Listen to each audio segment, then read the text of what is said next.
آپ نے general public کا نہیں کیا، جبکہ میں سمجھتا ہوں کہ جو مین بلک اس کی بیماری کی ہے وہ جنرل پبلک میں ہے. تو وہ انلیس کہ آپ رینڈمائزڈ ٹیسٹنگ نہیں کریں گے، کوئی سامپل سائز نہیں ہوگا، کوئی ایک شہر محلے کا نہیں کریں گے، اس پہ ہمیں بلڈ کرنا، ٹرانسمیشن ریٹ ڈٹرمن کرنا، اور ٹرانسمیشن نے کب فلیٹ ہونا ہے اور کب نیچے آنا ہے، کب ہرڈ امیونٹی کا آنا ہے، یہ امپاسبل ہے. It is anybody's guess. اس وقت میں یہ کہہ سکتا ہوں کہ جتنے آپ ٹیسٹ زیادہ کرتے جائیں گے آپ زیادہ کیسز دیکھتے جائیں گے، کیونکہ کیسز ہیں جن کو آپ ڈائگنوز نہیں کر پائے. تو اس لیے اور پھر دوسری چیز پہ اس پہ ڈپینڈ کرے گا کہ ہم کتنی مؤثر حکمت عملی لاتے ہیں. دیکھیں لاک ڈاؤن یا جو کچھ بھی ہوا، سمارٹ لاک ڈاؤن کچھ بھی سندھ نے کیا، فیڈرل نے کیا، پنجاب نے کیا، لیکن وہ کوئی مؤثر ثابت نہیں ہوا. کیسز اس سے فلیٹ ہو جانا چاہیے تھا. اور ملک وہی ہیں جنہوں نے فلیٹ کیا، اور پھر جب فلیٹ کیا انہوں نے وہ ریلیکس کر دی اپنی پابندیاں، اور پھر یہ نیچے آنا شروع ہو گیا. ہمارا ابھی فلیٹننگ کے پاس بھی نہیں ہے ہم. تو اس لیے ظاہر ہے کہ جتنے بھی ہم نے لاک ڈاؤن کیے وہ مؤثر نہیں ثابت ہو سکے. چاہے اس میں پبلک کا قصور تھا کہ پبلک نے سیریسلی نہیں لیا، اور ابھی بھی سیریسلی نہیں لے رہی پبلک. آپ ابھی بھی چلے جائیں، آپ کو روزے سے پہلے ہجوم نظر آئے گا، سموسے کی دکان پہ، پکوڑے کی دکان پہ، دہی بھلے کی دکان پہ. ہم اپنی عادتیں نہیں بدل رہے، اچھی بھی اور بری بھی. ہمیں اچھی بھی عادتیں جو کہ ہم بڑے پرجوش طریقے سے ملتے تھے، پیدا ہونے پہ جاتے تھے، مرنے پہ جاتے تھے، وہ بھی بدلنی پڑ رہی ہیں، اور بری عادتیں بھی بدلنی پڑ رہی ہیں کہ جو ہم ہجوم میں مبتلا رہتے ہیں. یہ دونوں میں فرنٹ پہ ہی ہم ناکام ہوئے ہیں ایز اے نیشن. تو جب آپ کی رسپانس اچھی نہیں ہوگی تو ظاہر ہے یہ بڑھے گی ابھی، اور یہ بہت زیادہ انفارچونیٹلی بڑھے گی. اور جب یہ بڑھے گی تو میں اور آپ اور تمام دنیا کے لوگ ولنریبل ہیں. اور چاہے اس کی موٹیلٹی 5% بھی ہوگی، جب کیسز لاکھوں میں چلے جائیں گے تو پھر ظاہر ہے موٹیلٹی بھی لاکھوں میں چلی جائے گی. بالکل ایسے ہی ہے. اور ڈاکٹر صاحب لاسٹ پہ مجھے نہیں بلکہ ہمارے ناظرین کو میسج دیجیے گا جس سے ہمیں یہ پتہ چلے کہ آپ ایز پروفیسر آف میڈیسن بھی، as head of this university بھی کیا دیکھتے ہیں post covid scenario in Pakistan. دیکھیں ہاں، میں یہ سمجھتا ہوں کہ ہر کرائسس میں، ہر جو ہوتی ہے آزمائش اللہ تعالیٰ کی، اس میں کہیں نہ کہیں اپرچونٹیز بھی ہڈن ہوتی ہیں. تو میں یہ سمجھتا ہوں کہ پوسٹ کووڈ میں کووڈ نے ہمیں بہت کچھ سکھا دیا. کووڈ نے ہمارا زندہ رہنے کا طریقہ، لائف سٹائل بالکل بدل کے رکھ دیا.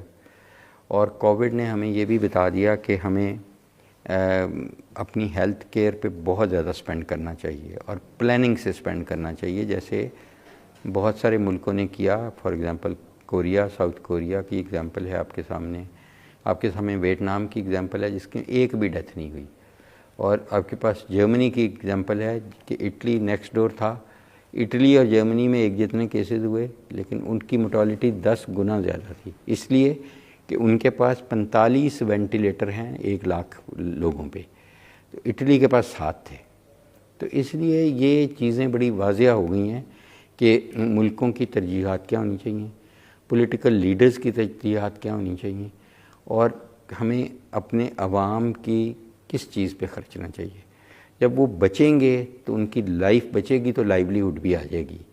تو اس لیے کیا یہ میٹرو یا پل یا انڈر پاسز یہ زیادہ اہمیت کے حامل ہیں، یا ان غریب لوگوں کو جو 1 کمانے والا اور 5 کھانے والے ہیں ان کو بچانا زیادہ ضروری ہے. تو میرا خیال ہے کہ پوسٹ کووڈ جو انشاءاللہ میری ذاتی طور پہ خیال ہے کہ ایک اللہ کی آزمائش ہے، اور کوئی ایسی آفت نہیں ہے، یہ اللہ کی طرف سے آئی ہے اور اللہ کی طرف سے یہ ٹل بھی جائے گی. اور انشاءاللہ ہم ایک بہتر ملک، بہتر قوم بن کے ابھریں گے. اور آپ دیکھیں گے کہ اکنامکلی بھی جو ہمیں سیٹ بیک ہوا ہے، کیونکہ ابھی ہماری اسٹرگل کر رہے تھے اکانومی، لیکن انشاءاللہ آپ دیکھیں گے کہ اپرچونٹیز بھی اتنی زیادہ کریٹ ہوں گی. جب نئی اپرچونٹی آئیں گی، اب سینیٹائزرز کی نئی فیکٹریز لگیں گی، ماسک کی لگیں گی، یہ اب ہماری زندگی کا کسی نہ کسی فارم میں حصہ رہے گا، پارٹ اینڈ پارسل رہے گا. تو اس لیے ہمیں اس سے رہنا سیکھنا چاہیے.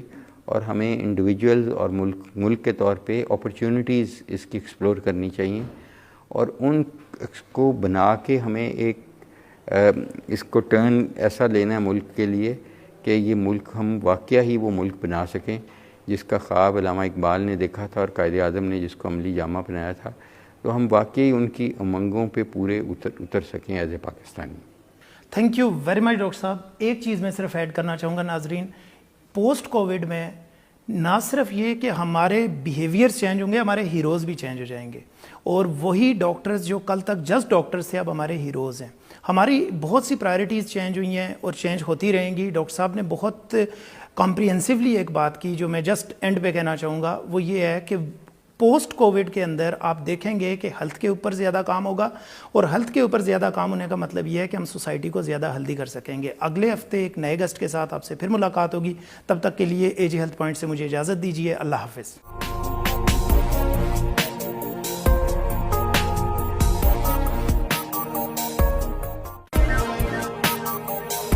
میں ہوں طاہر محمود اور آپ کے لیے لے کر آ رہا ہوں پروگرام اے جے ہیلتھ پوائنٹ۔ اس میں ہم بات کریں گے پاکستان میں ہیلتھ کیئر سیکٹر کی امپروومنٹ کی۔ ہم آپ کی بات کروائیں گے ہیلتھ سیکٹر کے کی سٹیک ہولڈر سے، patients, doctors, pharmacies, pharmaceutical companies, drug regulators and government officials. تو دیکھتے رہیے اے جے ہیلتھ پوائنٹ۔